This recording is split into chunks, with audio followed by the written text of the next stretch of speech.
সুপ্রিয় শিক্ষার্থী বন্ধুরা, তোমরা সবাই কেমন আছো? আশা করি তোমরা সবাই ভালো আছো। এই ভিডিওতে অষ্টম শ্রেণীর স্বাস্থ্য সুরক্ষা বিষয়ে ষান্মাসিক সামষ্টিক মূল্যায়নের প্রশ্ন নিয়ে আলোচনা করবো। যারা চ্যানেলটি সাবস্ক্রাইব করেন, চ্যানেলটি সাবস্ক্রাইব করে রাখো, তোমাদের অনেক উপকার আসবে। ষান্মাসিক সামষ্টিক মূল্যায়ন 2024 বিষয় স্বাস্থ্য সুরক্ষা শ্রেণী অষ্টম শিক্ষার্থীর জন্য নির্দেশনা। তোমরা অষ্টম শ্রেণীর সবাই মিলে বনভোজনে যাবে। বিদ্যালয়ে কয়েকজন শিক্ষক তোমাদের সাথে থাকবেন, কিন্তু আয়োজনের সব দায়িত্ব তোমরা নেবে বলে ঠিক করেছে। তোমরা শিক্ষক বৃন্দের সাথে একটা মিটিং করে আয়োজনে কি কি বিষয়ে প্রশ্ন নিতে হবে তার একটি তালিকা করে নিয়েছো এবং কয়েকটি কমিটি করে তোমাদের মধ্যে দায়িত্ব গুলো ভাগ করে নিয়েছো। তোমার উপর দায়িত্ব পড়ছে বনভোজনের দিনে খেলাধুলা ও বিনোদনের আয়োজন করা। এছাড়া সার্বিক দেখাশোনার দায়িত্ব পড়েছে তোমাদের কয়েকজনের উপর।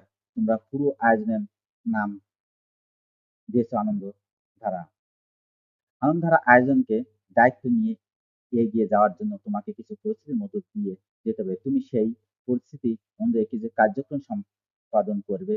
আর এভাবে তোমাদের আয়োজন সবার জন্য বয়ে আনবে সত্যিকারের আনন্দ।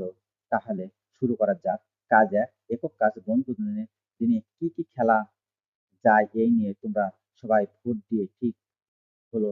দাঁড়িয়ে বান্দার চোখ বেঁধে ছবিতে কপালে টিপ পরিয়ে দেওয়া, সাঁতারের আয়োজন করা।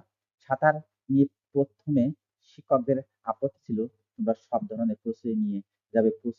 প্রতিশ্রুতি দেওয়ার অনুমতি পাওয়া গেল। তুমি ঠিক করলে আগে থেকে প্রস্তুতি নিয়ে রাখবে যেন সমস্যায় পড়তে না হয়। নিচে প্রশ্নের আলোকে তোমার প্রস্তুতির কাজের তালিকা খাতায় লিখে রাখো। যারা সাঁতারে অংশগ্রহণ করবে তাদের প্রস্তুতি সুরক্ষার জন্য তুমি কি কি কাজ করবে। তারপর তুমি যে কাজগুলো করার সিদ্ধান্ত নিলে তা কারণ কি?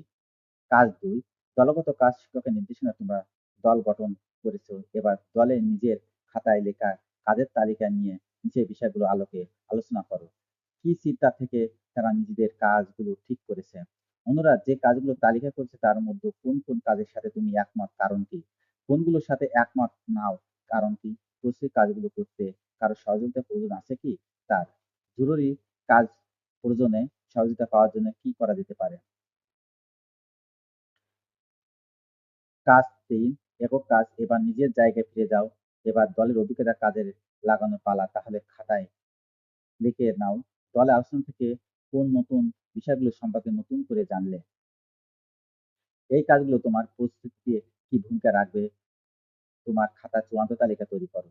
কাজ ৪, একক কাজ। বন্ধুদের দিনে চলে এসেছে। তোমরা সবাই সকাল সকাল পৌঁছে গেছো। সবাই বন্ধুদের জায়গা আশেপাশে ঘুরে দেখেছো। বেশি দূরে যাওয়া যাবে না, শিক্ষক তা বলে দিয়েছে।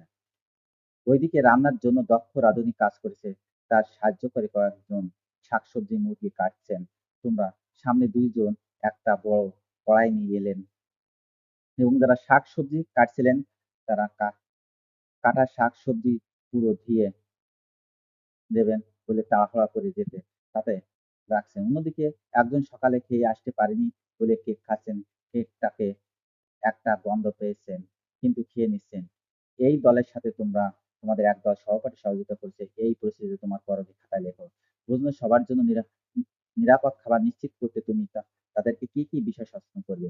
কেন তুমি এই বিষয়গুলো সম্পর্কে তাদেরকে সচেতন করতে চাও? কাজ ৫, একক কাজ। সারাদিন খুব আনন্দ করে খেলার সময় তোমার পাশে যে বন্ধু বসেছিল তার সাথে গল্প করার সময় জানতে পারলে যে সে যখন কোনো নিজের দায়িত্ব নিতে চায়, ভীষণ মানসিক চাপ কাজ করতে ভয় লাগে, মনে হয় সে পারবে না। তখন অন্যরা তাকে নিয়ে হাসবে। সে তোমার কাছ থেকে পরামর্শ চায়। নিচের প্রশ্নের আলোকে তোমার পদক্ষেপ খাতায় লেখো। মানসিক চাপ ব্যবস্থাপনার জন্য বন্ধুকে কি কি পরামর্শ দেবে? এই পরামর্শ তাকে কিভাবে সাহায্য করবে বলে তুমি মনে করো? তোমার কি মানসিক চাপ হয় কখন? জোড়ায় কাজ ৬, জোড়ায় কাজ। এবার শিক্ষকের নির্দেশনা অনুযায়ী জোড়ায় তৈরি করবে।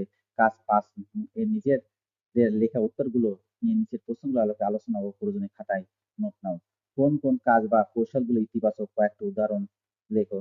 তোমার উল্লেখ করা নেতিবাচক কাজ বা কৌশল শরীর মনে কি ধরনের প্রভাব ফেলতে পারে? মানসিক চাপে পরিস্থিতি প্রয়োজনে কার কাছে সহযোগিতা পাওয়া যেতে পারে? কাজ ৭, একক কাজ। দলগত আলোচনার অভিজ্ঞতা থেকে নিচের প্রশ্নগুলোর উত্তর লেখো।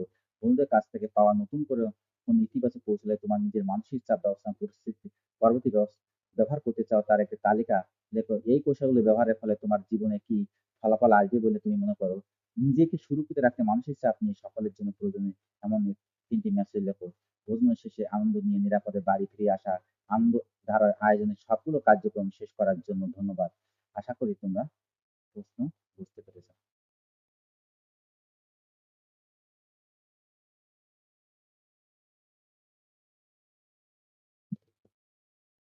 তাহলে আজ এই পর্যন্ত। Thank you everyone.